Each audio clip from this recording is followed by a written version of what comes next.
Yo, yo, yo. I just made a video before this video, a very sincere video to all you Christians that watch my video and tune in and subscribe to my channel. And it was very, it's pretty long, but it's worth watching. I think it's worth meditating on. It's worth meditating on these very hard questions, because if we don't ask ourselves these hard questions, how we expect to get anything done. But anyway, it's Monday, the 11th February 2013. Senator's sex scandal shuts feminist daughter's mouth. Alicia Menendez, host of HuffPost Live, frequent TV commentator, uncharacteristically mum, by Charles Johnson. Charles C. Johnson is the author of Why Coolidge Matters, Leadership Lessons from America's Most Underrated President.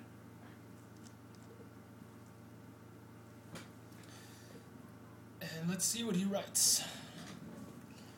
While Senator Bob Menendez, Democrat of New Jersey, is fighting for his political life following revelations that he and a wealthy donor are under FBI investigation for Dominican Republic trips, the senator took on the eye doctor's private plane, as well as accusations he engaged in sex with underage prostitutes while there.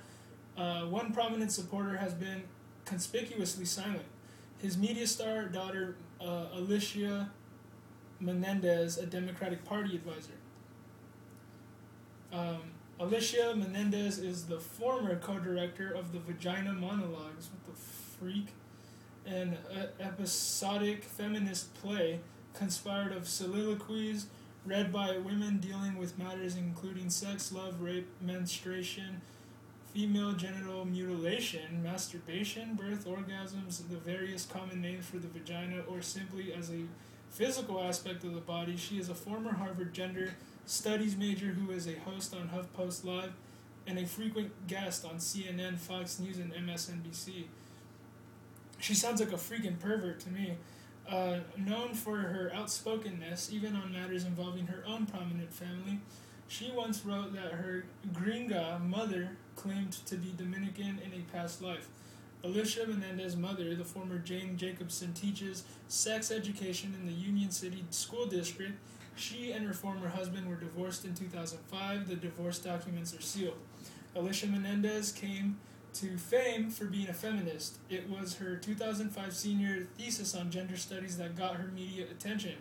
The New York Times and U.S. News and World Report gave her work mentions the 87-page thesis, To Whom Many Doors Are Still Locked, Gender, Space, and Power in Harvard Final Clubs. It decreed a culture of male domination at the Ivy League school. See, she's part of the problem, you guys. She is a big part of the problem. Establishing yourself as a big man on campus is pretty formulaic, but there's no such woman at Harvard who has done that to a positive capacity. Menendez told the student newspaper, "The Harvard campus can be a very lonely place," she explained, "and meeting beautiful, smart, socially adept women here is not an easy task." She was especially critical of Harvard's men's clubs, which she says relegated women to being perpetually guests on the campus social scene. The thesis obtained by WND through Harvard's library is focused on the injustice that the women's club don't have their own building. Tired of discussing the inequalities of ownership of space in private forums, it became my objective to examine the role of final club buildings and their implications for the men and women who are a part of the final club community, she wrote in the introduction to her ethnographic study. She added, "A woman as a feminist, as an ethnic minority, I recognize that I am not supposed to be part of this supposed elitism, but I am," she wrote. As for her topic on gendered power and social space, she writes, "I did not choose this subject. It chose me." The feminists read about the clubs including buzzwords and phrases such as male role models, homosocial legacies, male privilege, single-sex group identification, objectification, and Lolita fetishism. Alicia Mendez continued to write on gender issues after she graduated, ever quick to write on the latest political sex scandal in 2008. She was fascinated by the prostitution story of former New York Governor Eliot Spitzer. As the updates streamed in, I got a good look at how the story was shaping. She wrote at the time, Eliot Spitzer did something very wrong but fairly ordinary. He hired a prostitute. It's only so extraordinary because of who Eliot Spitzer is and what Eliot Spitzer purports to stand for. She remained fascinated by Spitzer's sex scandal and others, even going so far as to write whimsical online advice for politicians going through them, titled What to Do When Scandal Hits. Admitting that you've done something wrong is the first step. If you're there, that's half the battle, she wrote. After trying to find a true friend, she enumerated a few do's and don'ts. Don't give yourself room to lie, any more than you already have. Don't rely on half-truths, and please don't overshare. That post and others like it have been scrubbed from the website that she co-founded. Perhaps she's trying to follow her own advice offered as a candidate daughter in 2008. The cardinal rule for candidates' children, whether they chose to hit the campaign trail or not, is the same. Don't do anything stupid. Repeated attempts to reach Alicia Menendez by email and Twitter were unsuccessful. Bob Menendez was re-elected to a second term in November and instantly became chairman of the Senate Foreign Relations Committee. It took his predecessor, John Kerry, 24 years to work his way up to that powerful post.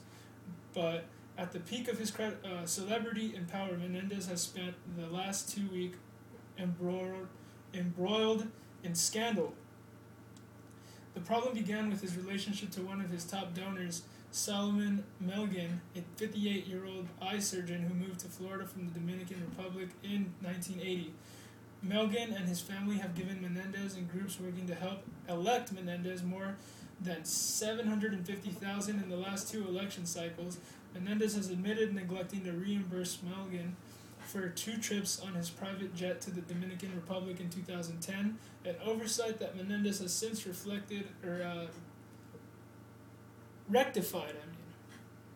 But after the Federal Bureau of Investigation raided Melgen's Florida practice this week, other questions have surfaced. Through Menendez has distanced himself from Melgen. The Senate's Ethics Committee has opened an investigation into several of their other ties. Melgen is being investigated for more than $8 million in Medicare fraud for claiming up to 4 times the usual worth of a vial of eye medication. Melgen has paid the money back to the Centers for Medicare and Medicaid, but is looking to reclaim it, saying he followed the guidelines. Menendez twice in 2009 and 2012 called the Centers for Medicare and Medicaid about Melgen's case, though he denies lobbying or pressuring the agency on Melgen's behalf. This article goes on and on. Let me see how much time we got. I got a couple minutes, but let's see.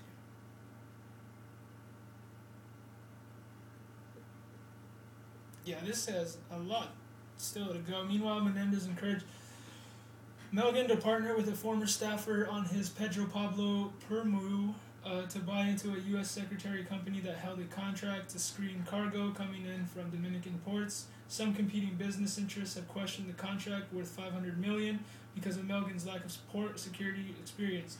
In his capacity at the time as chairman of the Senate Foreign Relations Subcommittee on the Western Hemisphere, Menendez pushed the Dominican government to honor the contract and enforce the deal. A story in the Miami Herald detailed how Melgen often bragged about his cozy relationship with Menendez and used the senator's name to threaten rivals with IRS audits and Medicare investigations. Melgen himself was not only under investigation for Medicare fraud, but records show he owes the IRS $10 million in back taxes. Meanwhile, Citizens for Responsibility and Ethics in Washington, the liberal advocacy group that was the first to learn of prostitution allegations against Senator Menendez in April 2012, added his name this week to its published list of federal lawmakers facing official investigations into their conduct. CREW, C-R-E-E-W, listed Menendez for the first time in its periodically updated report under investigation, noting that the Senate Ethics Committee is probing him for accepting gifts from a donor who flew him to the Dominican Republic on a private jet. The group did not make mention of an FBI investigation into the New Jersey Democrat, reportedly focusing on the question of whether he engaged in illicit sex with underage prostitutes while in the Caribbean nation. In a handwritten statement provided last year to a whistleblower, a young prostitute detailed allegations that she slept with Menendez beginning when I was 16 years old. During one visit of Senator Bob Menendez to the Dominican Republic, I had intimate relationships with him on more than one occasion. The unidentified woman wrote, according to a Daily Caller translation, she is the latest of the last 6 women purported to have engaged in sex for money with Menendez. Her claim appeared in a Spanish-language testimonial collected by Peter Williams, a tipster who brought a series of similar allegations to light. He emailed Crew in April 2012 with interviews and testimonials he obtained from women he said he had met in the Dominican Republic. I mean, this guy's absolute slime, right? I met Senator Bob Menendez at Salomon's house when I was 16 years old. The anonymous note says, referring to Solomon Melgen, the Florida ophthalmologist. I don't even know what that is. And major donor to the Senator Melgen flew Menendez back and forth to the island nation at least 3 times. The Democratic Senatorial Campaign Committee reimbursed Melgen for one of those trips. Menendez personally paid Melgen for 2 more with a $58,500 check in January, more than 2 years after the flights occurred. I spent time with him several times, right there in Solomon's house, and we had intimate relations. And handwritten accounts continues. That was in February and March 2009. I also remember on one occasion the senator participated in one of the yacht outings, to which I went various times with Solomon and other girls. Senate Majority Leader Harry Reid has stood by Menendez, saying last week, I have confidence. He did nothing wrong, but that's what investigators are all about. Born in New York City, Menendez is a graduate of St. Peter's University and Rutgers School of Law in Newark. In 1974, at the age of 20, he was elected to the Union City Board of Education and was elected mayor of Union City in 1986. While he was mayor, he simultaneously served in the New Jersey legislature from 1988 to 1992. Menendez resigned from both positions when he was appointed to the New Jersey Senate after State Senator Christopher Jackman died. He represented New Jersey's 33rd District from 1992 to 1993. In 1992, Menendez ran for the U.S. House of Representatives. He was elected and served 6 terms, representing New Jersey's 13th Congressional District from 1993 to 2006. In January 2006, he was appointed to fill the U.S. Senate seat vacated by John Corzine, the slimeball, who was elected governor of New Jersey. In March 2010, Corzine was named chairman and CEO of MF Global Incorporated, a financial service firm specializing in future brokerage. The company filed for bankruptcy protection in October 2011 after losing $1.6 billion of customer money, and Corzine, the slimeball, resigned on November 4, 2011. Menendez, meanwhile, was elected to a full 6-year term in the 2006 U.S. Senate election and was re-elected in 2012. Man. Whoa. Talk about weird. I mean, that's... You see how they'll like play everyone else out, but I mean, if you're he has to pay for sex and he's a senator. I mean, doesn't that show you right there like how much of a piece of crap he is? I mean, he can't even get a girlfriend and he's a senator. It's a sad thing. You know, like nobody wants to be with a coward, you know, obviously. Look, I'm gonna read a comment real quick because I know some people are way brighter on this type of subject, but I'll tell you that feminist chick is no good. She is a former Harvard gender studies major. That says it all. Any college degree that ends with studies in a worthless piece of paper, those that hold the degree are carbuncles on the ass of society. Absolutely.